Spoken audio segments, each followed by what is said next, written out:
Broadcasting live from atop the Rocky Mountains, the crossroads of the West. You are listening to the Liberty RoundTable Radio Talk Show.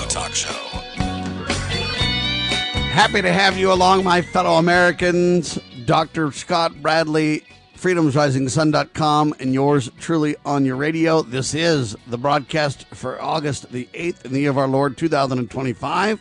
Promoting God, family, country, protecting life, liberty, and property, using the incredible checks and balances in the supreme law of our land, the Constitution for the United States of America. It is the rule of law.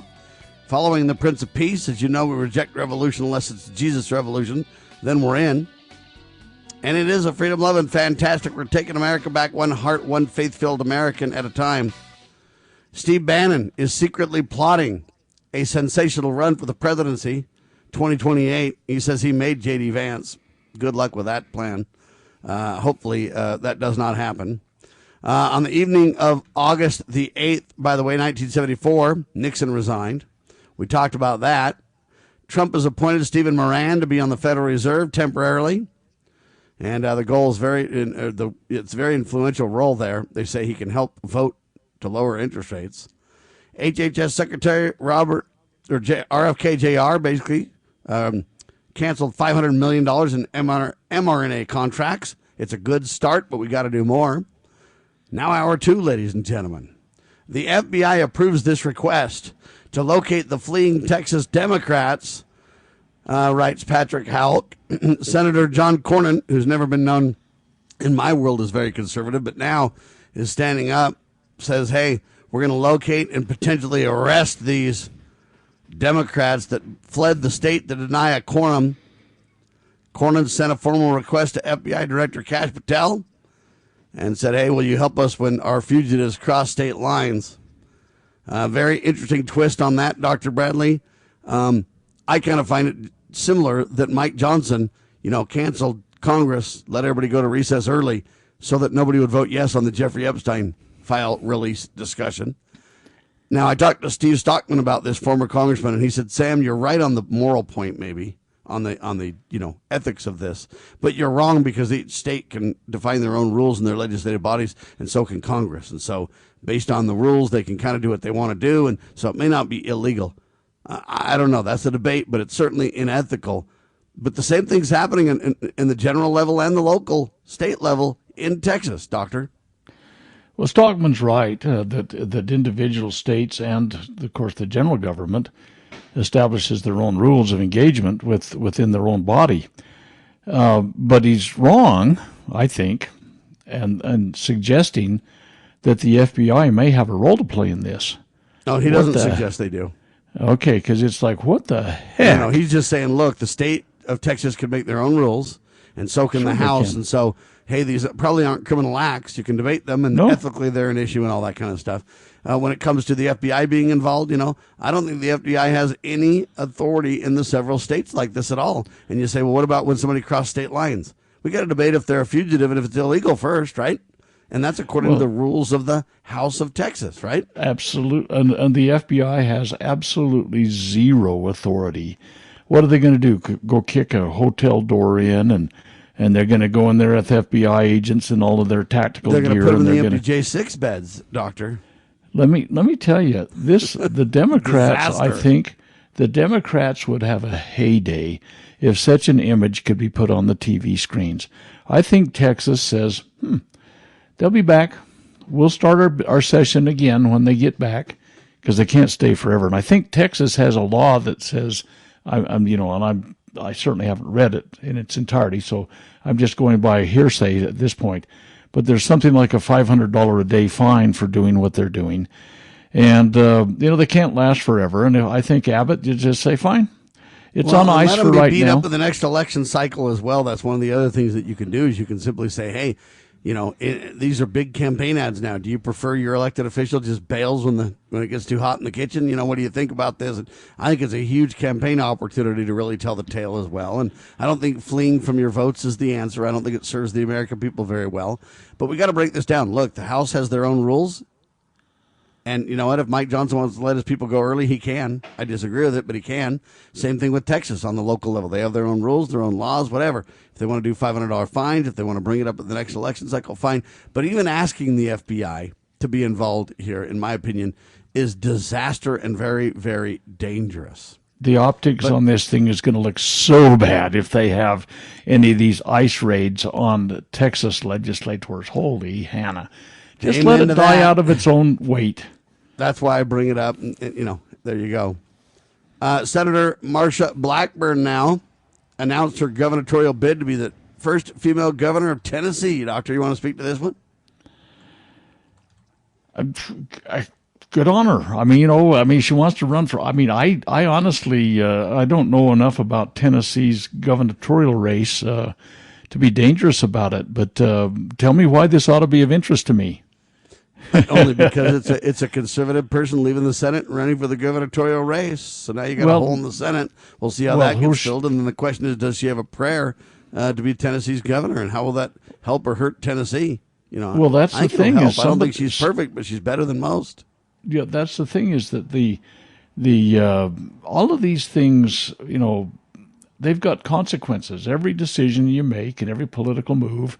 And I don't know what motivates the situation. I kind of suspect that the Senate is going to be more at risk, and I can't understand why she would leave the Senate when she could be and probably would be pretty much a sure thing if principles are needed and she's willing to stand for them. But if she's leaving a hole there, I think that opens that up for a seat at risk, if you will, for the principles that might be good. So I don't know. It's one of those things that people make their decisions. She's taking a big risk because she just got elected a year ago, and so she had 5 more years in the Senate that she's given up over this. Right. So she must be pretty sure. If you want to run for president, usually they pick from a governor or a senator to run for president. So if you've been both, your chances are better. She's not going to be president.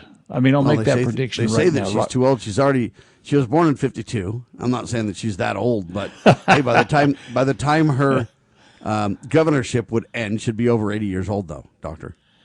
Well, like I say, there's got to be something going on behind the scenes. I mean, I just don't understand, and it's like all I'd be doing is speculating on this thing, but it just doesn't make any sense to me. So but she's not going to be president. I mean, I can guarantee at this point, and of course, if she's born in 1952, they're not even talking about her being but president. That's just a comment I made about usually we pull our presidents from senators and governors, and if she's been both, her chances are greater from that point of view. She's too old; she'll never be able to do that if she becomes governor. She's got 5 more years in the Senate. If she stays there, she'll be literally 77 or something like that. If she did that, or finished her governorship and then went for president, I mean, look, she'd be over 80 years old in even her first term. So, we've had people push the envelope like Joe Biden and Donald Trump, but that's getting a little too far. Female that's over 80 years old, I don't think he has a prayer. So I'm not suggesting she could be president. I'm just saying. All right, there's another news article I want to get to. This is very interesting. There's a friend of ours by the name of Wayne Allen Root. He's a talk show host. He's very well known, friend of ours. Wayne Allen Root says there are a documented 50 million illegal aliens in the USA. We can and must deport them all. And then he, along with a Border Patrol agent, or I should say a former retired Border Patrol agent, put together a plan of top 10 ways they can make it happen quickly and effectively. They call it efficiently. One of them is make it so difficult to live, work, and move in the United States for illegal aliens that they self-deport by the millions. Doctor, what do you think of that? Well, absolutely. I think self-deportation, we've talked about this before. Now, the 50 million, in my opinion, probably includes all foreign-born individuals that are not citizens, okay? So some of them are here legally, not illegally. Some of them are probably here legally, but I think the illegal side of things exceeds 30 million, and so that's fully 10% of our population. For the entire United States, 10% of our population is here illegally. Now, there's other foreign-borns that I think some of those, I mean, why would we want to get rid of people that came legally and are committed to this? And the thing is that so many people come here, they want to maintain their loyalties to a foreign nation. By the way, no dual citizenship ought to be allowed, period. End of discussion. You're either in or you're out, okay? And this idea of maintaining your loyalty to your previous country, keep your heritage, eat tacos on Sunday or whatever you want to do. But this idea of people that are in the House and the Senate even. I usually eat tacos on Tuesday because it's Taco Tuesday. You know what I'm talking about? Taco Tuesday, okay. But, yeah, you know, I Fridays. Come on, doctor. But the fact of the matter is, self-deportation has got to be made a very strong option for all these right, people. so we had 10 points. I went through them yesterday, so I won't go through them all now. But when we get back, I've got one statement at the end of his article that I think is worthy of discussion. We got to get a handle on this, and I appreciate Trump's desire, but they're not taking action near fast enough. There's only been 150,000 people deported so far. Former Sheriff Richard Mack recounts in his book The Proper Role of Law Enforcement how he came to realize while working as a beat cop how wrong the all-too-common orientation of police officers is when they think of their job as being to write tickets and arrest people. Richard Mack tells of his personal transformation from by-the-number cop to Constitution-conscious defender of citizen safety and freedoms. Learn what it really means to serve and protect. Purchase your copy at CSPOA.org. That's CSPOA.org.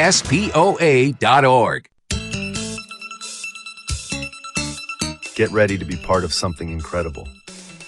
We're breaking barriers and delivering the powerful stories that mainstream media won't touch. Your support is what fuels our mission to revolutionize journalism and bring you the truth. Join our passionate community of changemakers by donating at libertynewsradio.com today. Together, we're creating the future of news.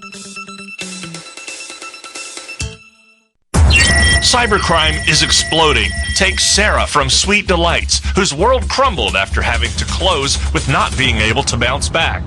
Small businesses are prime targets, but the right strategies can keep yours safe. Jay Hill, CEO of Network Providers, has co-authored The Cyber Playbook Simplifies Cybersecurity for Business Owners with Strategies to avoid costly breaches and fines. Build a strong cyber attack response. Secure your business with key protections. Cyber threats aren't slowing down, but you can stay ahead. Protect your business. Ensure its security for tomorrow. Get the Cyber Playbook today at networkprovidersinc.com/cyber-playbook or call 385-446-5500 now.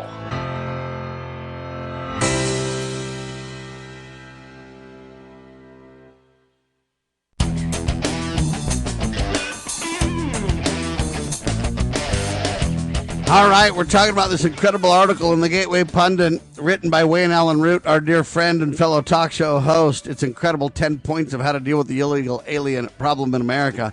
You know, Trump and Tom Homan have done their very best, but they haven't really got rid of very many people. Trump wanted to get rid of a million people a year. But if there's 30 million, 40 million, 50 million people, I mean, that would take 30, 40, 50 years if there's nobody else coming into the country. So that's a policy that's just not going to have enough timeliness. The reason Trump wants to redo the census is to take the illegals out of the census. I don't know how you conduct a census, though, and guarantee you don't have illegals in the mix on that. That's a difficult battle. But in this incredible article written by Wayne Allen Root, he finishes with this statement that I really want to highlight because I agree with it, and I want to see what you think, Dr. Bradley. He says this: one of the things that we need to do is declare that Joe Biden, border czar Kamala Harris, and HHS Chief Alejandro Mayorkas committed treason by opening the borders as welcoming of tens of millions of foreign invaders. As a result, the Trump DOJ will prosecute them to the fullest extent of the law. Now, let me explain what I mean by I agree. I agree 100%. When we talk about just language, if we're speaking, you know, you can say treason if you want to because it's very, very egregious. But there's a big difference when you talk about treason of just somebody saying, oh, that's treasonous. And what they really mean is it's hardcore, it's worthy of removal, it's worthy of punishment, it's worthy of prosecution, whatever. But the bar of treason is so high, to go there is a deception and a waste of time. The fact is these people need to be prosecuted to the full extent of the law, but calling it treason almost defocuses the point from a legal point of view to where nothing will ever happen. And so I appreciate Wayne Allen Root's point, but I want to, and you've really taught us this on the radio, Doctor, there's a big difference between saying it and it being reality. There's a very high bar, legally speaking, and that would need to be traversed. So the point's right. The extremity of it, or whatever you want, is a little bit too over the top in my mind. Your thoughts? Well, you're absolutely correct in the misuse of the word treason. I mean, first of all, it's never going to happen if you do that. If you use that terminology, there are statutes, there are laws that have been created that would clearly define the violations of the things that they've done in their oath of office and everything. But to call it treason absolutely removes it from the realm of possibility that we're ever going to see anything done by that. I mean, we'll just remind, the king was so willing to use treason that, I mean, you just, the founding fathers didn't want it to happen. Let me read you title, 18 U.S. Code 2381. Okay, now, and you'll hear that in just a second. But first of all, under Article 3, Section 3, the Constitution defines treason. Treason against the United States shall consist only in levying war against them or adhering to their enemies, giving them aid and comfort. Okay, it's just a 2 or 3 line little definition. 18 U.S. Code 2381 defines treason, quoting, "Whoever owing allegiance to the United States levies war against them or adheres to their enemies, giving them aid and comfort within the United States or elsewhere." Abraham Lincoln is the only one I can think of that really committed treason. Well, there's been other examples, too, of people that have done things like this. But Sam, the code itself does not allow what they're saying for. Now, by the way, here's the penalty. Guilty of treason shall suffer death, or shall be imprisoned not less than 5 years and fined under this title not less than $10,000 and incapable of holding any other office. Okay, so the fact of the matter is, this code has only been applied 40 times in the entire history of the United States. And they want to apply this. First of all, it doesn't meet the wording of the law. And second of all, it's simply not going to happen. How are you going to take a Joe Biden and put him to death because of that? I mean, come on. This is absolutely absurd. Even if you could, though, morally, would you? So I would say what they've done on the border is wrong. Certainly, we ought to prosecute for criminal activity. I agree 100%. But I wouldn't put Joe Biden to death and have that on my conscience over the fact that he let the border leak like a sieve. I don't think it's worthy of death by any means. And so I appreciate the point, and I understand the frustration and the anger and the magnitude of what's been done here. I get it. But at the same time, we need to be really careful in it. And I think people have been, kind of chopping their lips too much about, treason comes up all the time. It's a false, it's just a red herring. Don't even go down that path, people. Figure out another way to apply this. Well, so here's the question then. Hey, these people ought to be prosecuted for letting the border leak like a sieve. When you basically allow that to happen against the laws of the United States, whenever you've separated yourself from the law, you're not acting as president, you're acting as Joe or, Kamala or whoever you are. And for that, there are responsibilities. And there are obligations, and there are accountabilities. And so there's guidelines. We'd have to dig into the law and find out what the consequences really are for this kind of behavior. But there's no question you didn't keep your oath to office for sure, right? And if there have been laws that have been violated, let's center on those. This idea of adhering to the enemies of the United States includes providing financial support to a country that's at war with the United States. That's why Jane Fonda was never charged with treason. It's because we weren't at war with North Vietnam. She went over there and she sits on an anti-aircraft gun. We claim we are at war. Did we declare the war? No, we didn't, Sam. That's the problem. It's the courts have ruled that unless there's a declared war, you can't do that. And so giving sensitive information to a country that's at war with the United States is also an issue. But none of this stuff has occurred. And did they take up arms against the United States to overthrow the government or prevent it from carrying out its lawful functions? No, they were derelict. They unquestionably did not live up to their oath of office. We're not defending it as okay, folks. We're just trying to get you to understand the difference in reality. You call it something as extreme as treason, and then everybody will say that's psychotic, that won't work, and now you basically defamed the whole thing if you're not careful. Let's talk about what the real consequences are for when you swear an oath to the supreme law of the land that you'll protect Americans from enemies, foreign and domestic, and then you allow an invasion to occur on your watch and aid and abet and assist with airlines and flights and depositing illegals around the country and all that kind of stuff. What are the repercussions for that kind of violation of the law? I don't have the answer in front of me, but I know this. It's not a treasonous death discussion, that's for sure.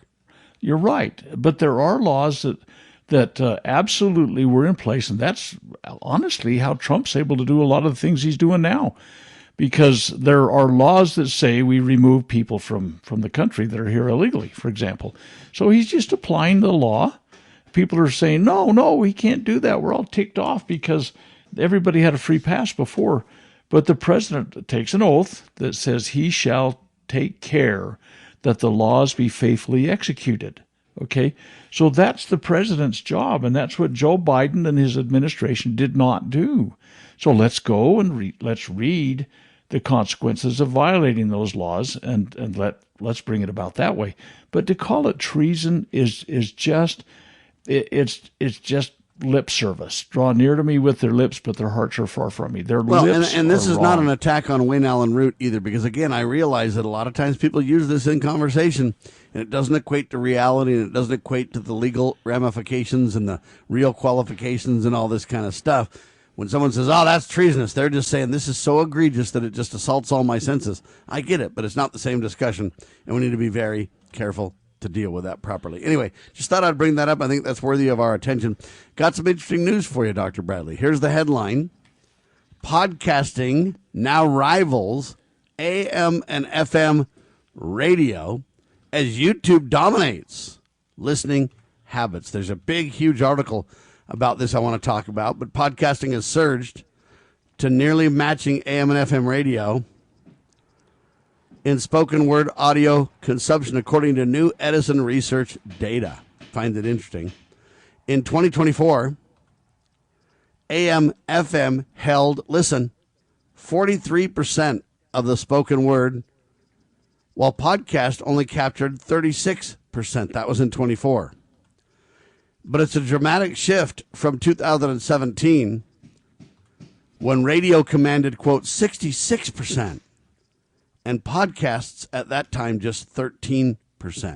So from 2017 to now, podcasts are 13%. Now they're 36%.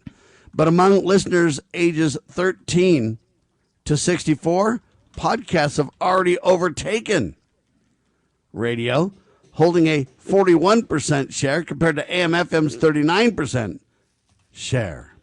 The growth comes as YouTube cements itself as the most used podcast platform in the United States. That's YouTube. Edison's podcast metric shows that 31% of weekly podcast listeners choose YouTube as their primary source, ahead of Spotify, which holds 27%, and then Apple Podcasts, 15%. For Gen Z listeners, ages 13 to 29, YouTube barely edges out Spotify as the top destination for podcast content. Anyway, industry analysts say the rise of video podcasts, easy accessibility, and YouTube's strong recommendation engine are the reasons for its dominance, blurring the line between traditional audio shows and, quote, on-screen experiences. The trend underscores a generational shift away from radio and towards on-demand and others. We'll talk about it with Dr. Scott Bradley in seconds. This is very, very interesting as the landscape of the media changes. And I'm telling you, the new media is taking center stage. And we're at the center of it. How's that? LovingLiberty.net, FreedomsRisingSun.com. Those are some websites to check out. Quick pause, back in seconds. Liberty, Roundtable Live.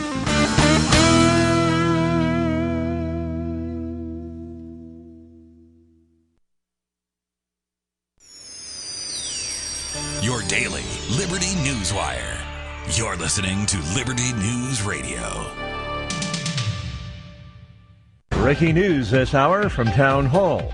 I'm Rich Thomason. House Speaker Mike Johnson is in Israel for meetings with Prime Minister Benjamin Netanyahu on the food crisis in Gaza.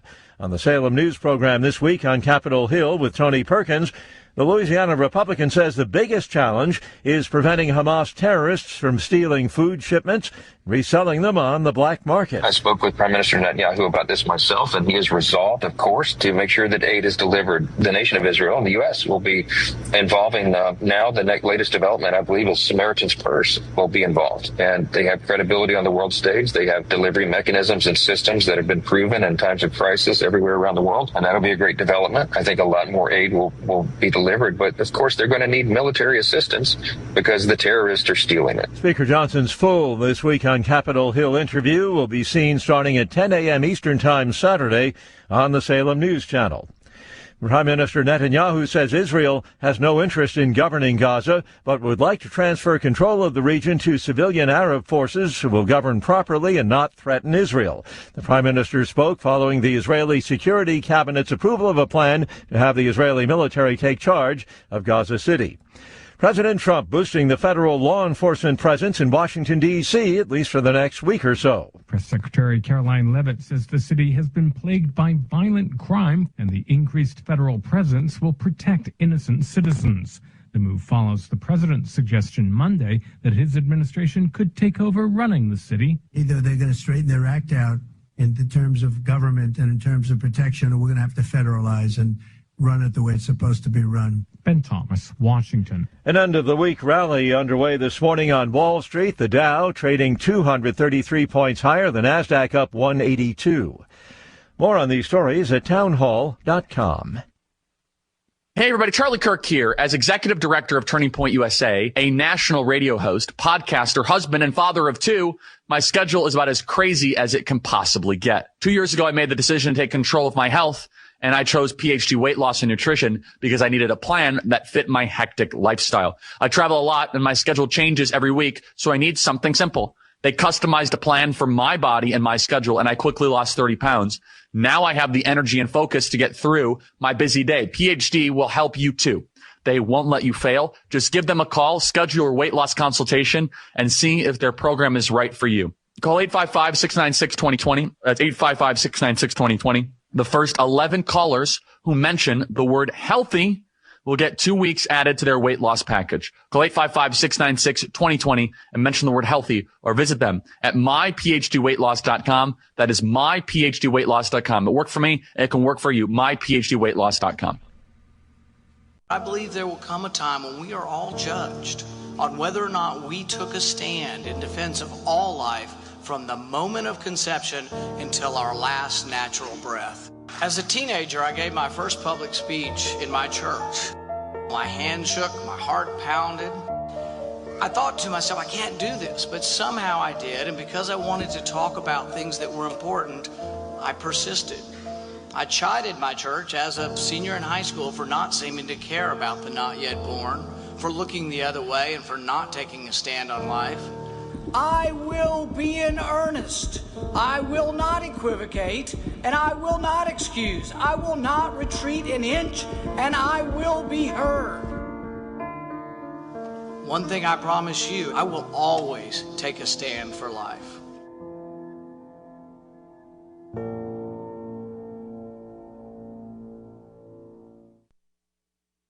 Do you know what is great about America? Ask an Immigrant. Ask an Immigrant is a new podcast dedicated to helping Americans, especially our youth, value, appreciate, and be grateful for the freedoms we have here in America. Join host Lydia Wallace-Nuttall as she interviews immigrants from around the world to discover their inspiring personal stories about why they came to America. To learn more about why America is the most prosperous, greatest country in the world, download the Loving Liberty app or go to lovingliberty.net.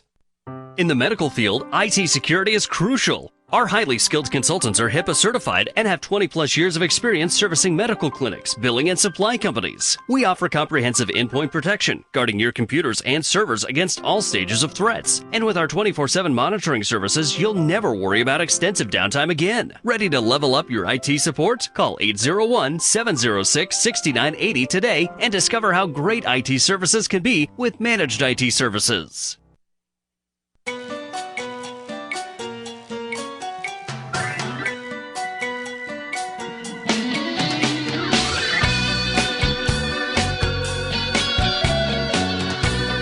Broadcasting live from atop the Rocky Mountains, the crossroads of the West. You are listening to the Liberty RoundTable Radio Talk Show. All right, back with you live, ladies and gentlemen. Dr. Scott Bradley, freedomsrisingsun.com, and yours truly. So podcasting now rivals the AM/FM radio as YouTube dominates, folks.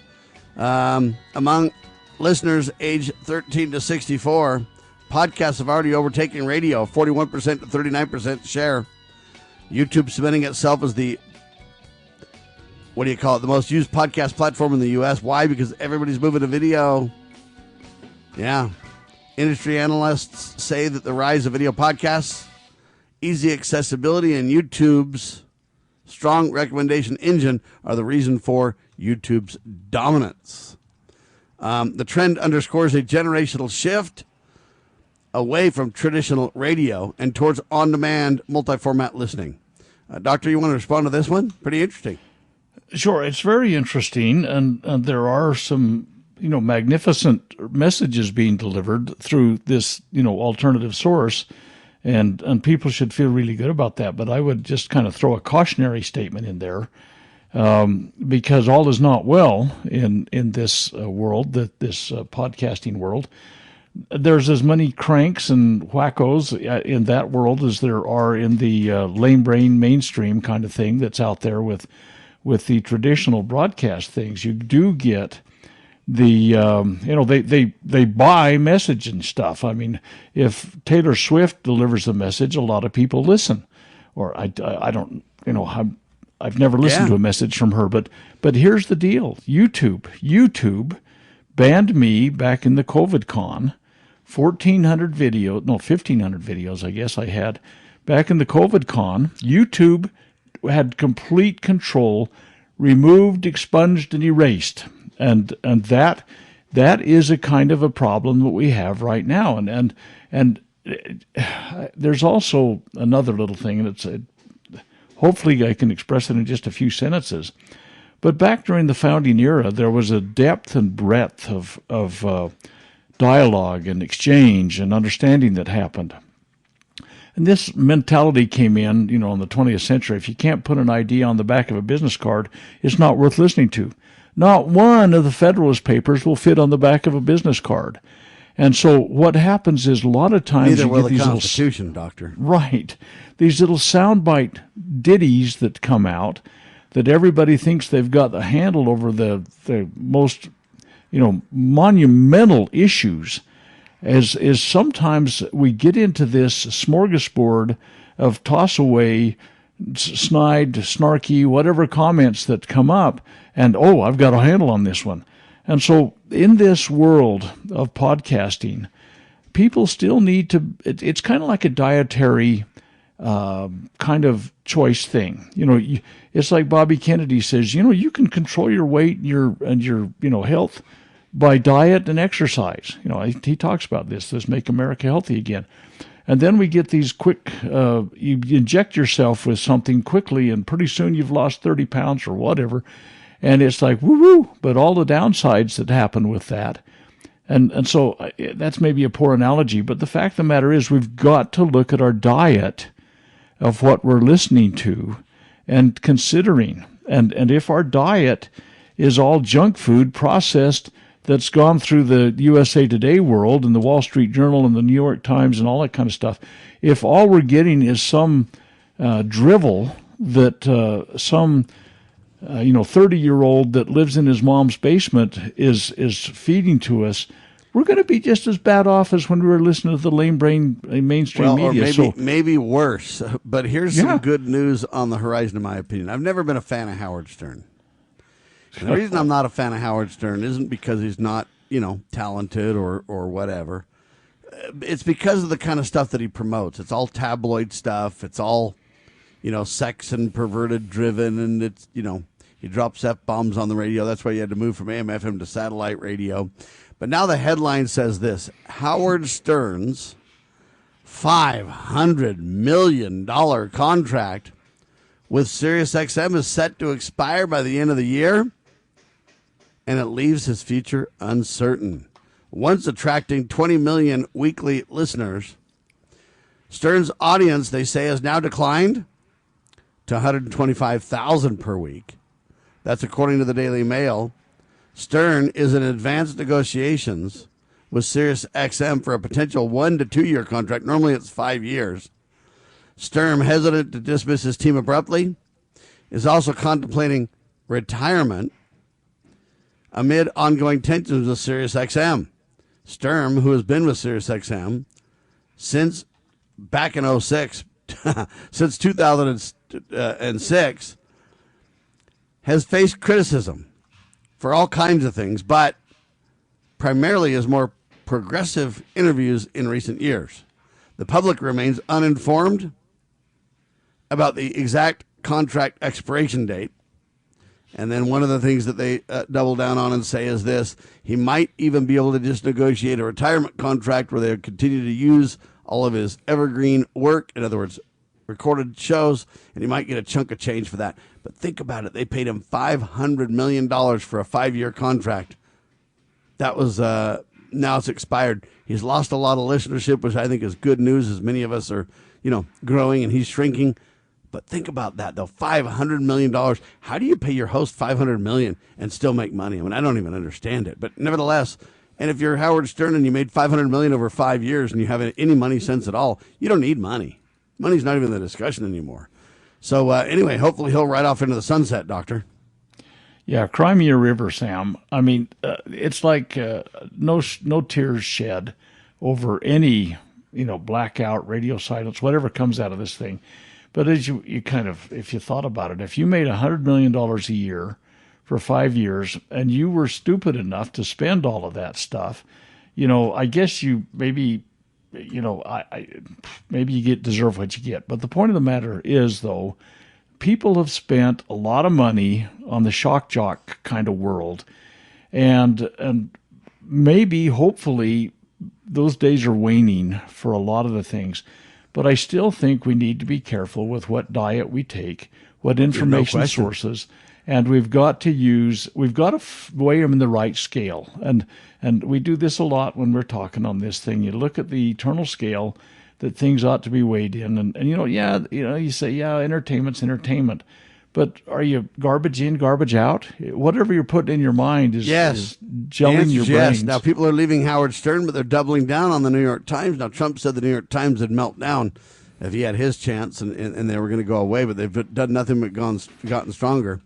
The New York Times Company now just reported a 9.7% increase in total revenue, reaching $685.9 million for the second quarter alone, largely due to, quote, strong subscription and advertising growth.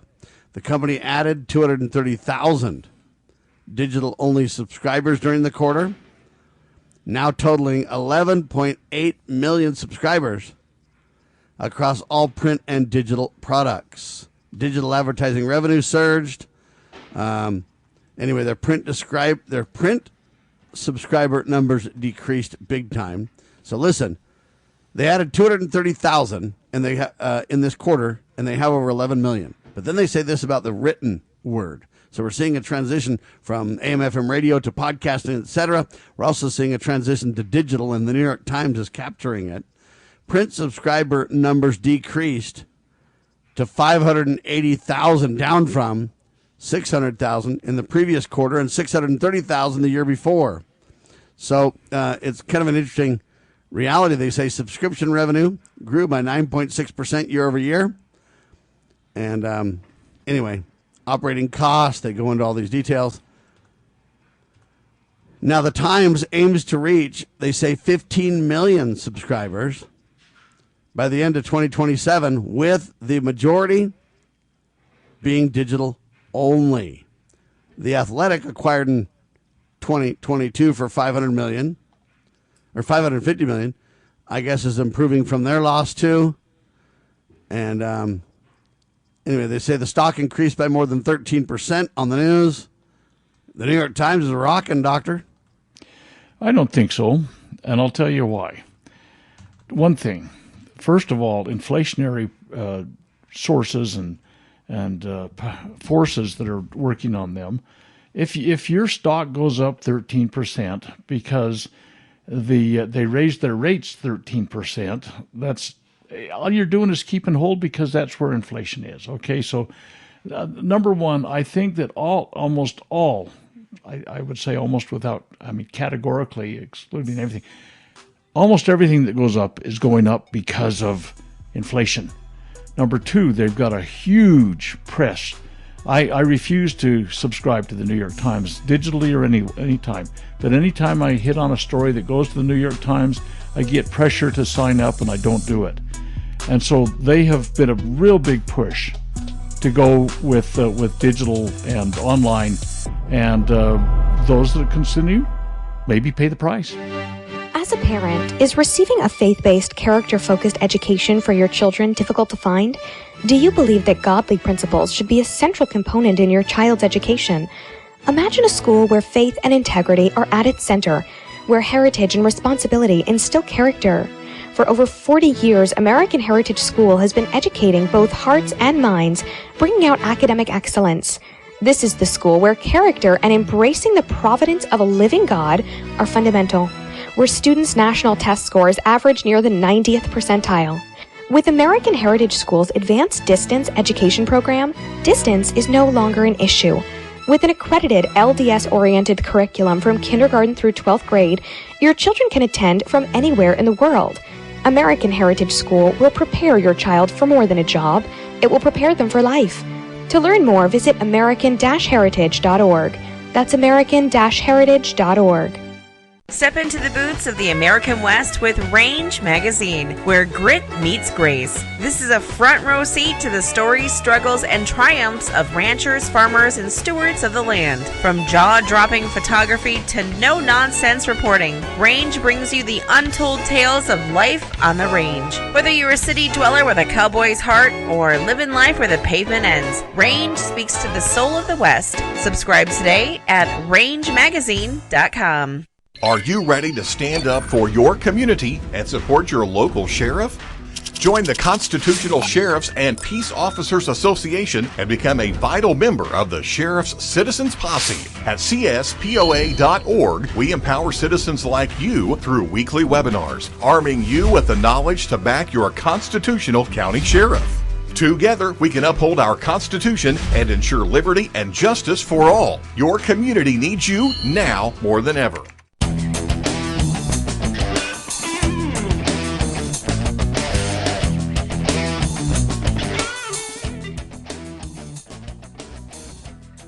All right, Dr. Bradley, right before the pause, you were saying, hey, you don't think that the New York Times is doing very well because of the inflationary reality. All I know is this.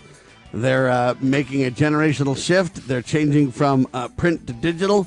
And, when you gain 280,000 people or whatever else in one quarter, it's pretty big.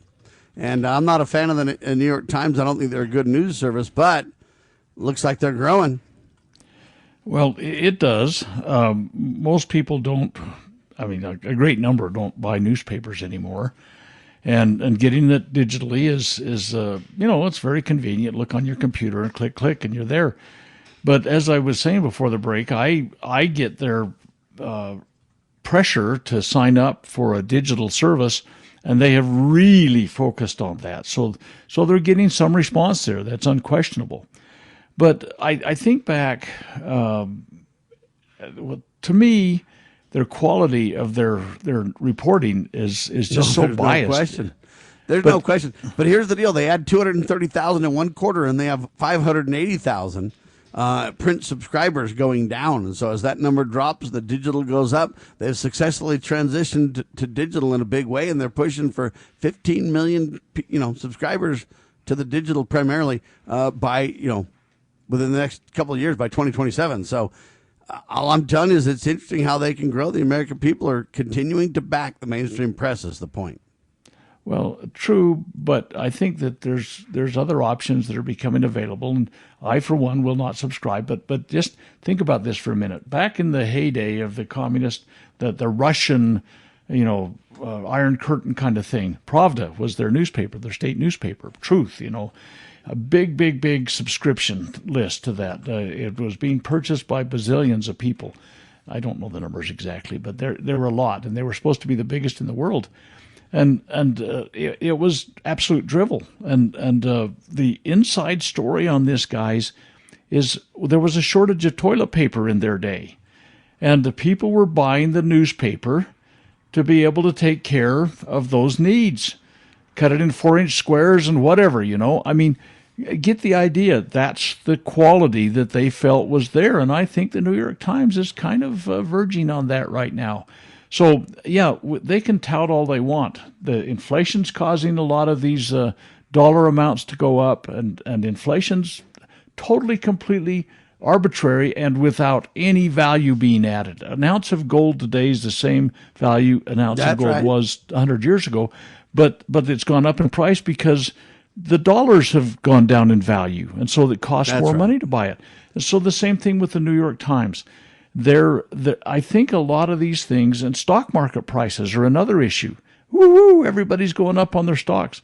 But the fact of the matter is that all it's doing is being inflated dollars is what they're purchasing it with. So we have an artificial perception of what our economy's worth, and the newspaper is in that mode too. So I guess I discount a lot of the things that they're saying. And I don't think it's near as monumental as they're trying to make it sound like. Everybody wants to feel like they're with a winning team, but I don't think the there's a lot there. of groups, for example, though, that are taking on this 15 million. Their goal of their subscribership sounds incredible, and it is to some degree because I didn't even think they'd be able to transition to digital as well as they have. However, hey, you've got people like Howard Stern who used to have 20 million people. I mean, the New York Times doesn't even compete with a Howard Stern. Well, the modern day radio folks, for example, Joe Rogan and others, they've got way more listeners and viewers and whatever you want to call it than the New York Times has readers and viewers and everything else. When you dig into the details, they talk about a lot of it's because of their puzzles and their sports stuff, not even because of their news reporting as well. So they'll reach 15 million because they'll just make sure that they involve themselves in entertainment and everything else. Seems to me like the tabloid news, the entertainment news is what Americans are focusing on, and we've got to make a change for that big time. But I'll give you a news story for the end of the hour that's interesting. I don't even know how to say this word. Is it called Chikungunya? Chikungunya? It's a mosquito-borne viral illness. How do you say that thing? I don't know how to say it, but it's the new, latest, greatest scare that we got out there. And they say it's currently spreading through China and several other countries, Africa, Europe, and, believe it or not, the Americas, they say. The CDC has already issued a travel advisory for Americans highlighting an outbreak in China's Guangdong Province. And then they say there's all kinds of places with elevated risks. This year, approximately 240,000 cases have been reported globally. Symptoms include sudden fever, joint pain, swelling, muscle pain, and rash. I guess the CDC gives a whole list of tropical island nations that says, hey, that's a big threat and everything else. They say it was first discovered in Tanzania back in 1952. And anyway, very, very strange thing. I don't even know how to pronounce the name of this thing, though. Doctor, do you? Yeah, no, it's got a one of those kind of exotic names that. But the bottom line of this thing is it's supposed to be the same mosquito. It's not. It can be not human born. You can't pass it from one human to another. There has to be the same mosquito that does the the dengue fever and the West Nile virus and the Zika and all that kind of. It's supposedly the same mosquito. If it bites an infected person, can transmit that if it bites somebody else. And it's one of those things. They're looking at all sorts of vaccinations, I guess you can only call it. But they've had this thing called malaria for a long time, and they haven't had any success in getting a vaccine for it. Really, I mean, you can take preventative things, but prophylactically, I mean, wait a minute, was there hydroxychloroquine and was there ivermectin? And I mean, I think we're going to see some things like this will have value rather than going through some idiot vaccine process that is neither safe nor effective, but they're trying to build some kind of fear factor into this thing now. Now, the WHO states that severe symptoms of death are rare, generally affecting young babies or the elderly with coexisting health conditions. Now, they say 240,000 cases to date. It sounds big, but when you put those two statements together, 240,000 people worldwide have got this thing. But severe symptoms and deaths are rare. So at least they're admitting that. But where this is going to go, I don't know. Hopefully with Bobby Kennedy at the helm, it'll be less psychotic and, crazy. But Trump hasn't proven himself savvy enough to stop or stand up against this and call a halt to this. Donald Trump might go for it hook, line, and sinker. So thank heavens we got Bobby Kennedy to hopefully call a halt to the con game, Doctor. Well, if you're really worried about it, put your mosquito repellent on.